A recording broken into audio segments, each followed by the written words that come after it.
how much of yesterday's improvement, a nicer game from the defense, was no communication issues or play from Trevon Diggs.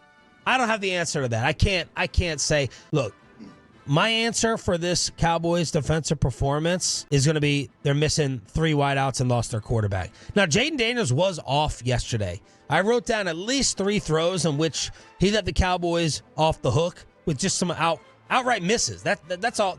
There's no other way to say it. He flat out missed multiple times. Some drops, too. But they were missing their top 3 wideouts. As much as I want to dog on Trevon, I'm not ready to say, oh, my God, yesterday happened because he wasn't out there. I don't have confidence that he would have played well, but I don't know how much of a problem he has been communication-wise. I don't know. Yeah, I mean, he's been one of the guys who seems to be around some of the issues they've had at times. I do think that he's gotten saddled with some of the busts that were not on him.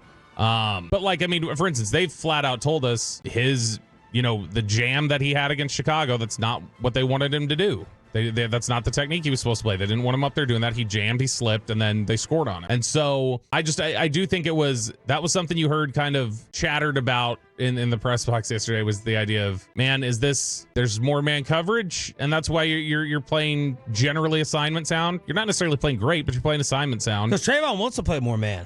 Yeah, he does. And that was man coverage where he jammed and slipped and gave up the touchdown. And so when you look at the question was then out there, was it like, okay, does this just indicate, do you have a communication problem on defense, or does Diggs have a communication problem on defense? And is that just because, as we've heard before, one of the things they love to talk about with Micah after Micah left here, not while he was here, but after he left here, they like to talk about was, Micah, if he was wanting to just kind of do his own thing, that is a domino effect that it causes everybody else to kind of be out of position and have problems. And so it's at least, I think, when you start looking at take this guy away, put this guy in, take this guy away, this guy, why do things start operating smoother? Is that something they did on a coaching level, or is that something that now there's a link in that chain that's not broken?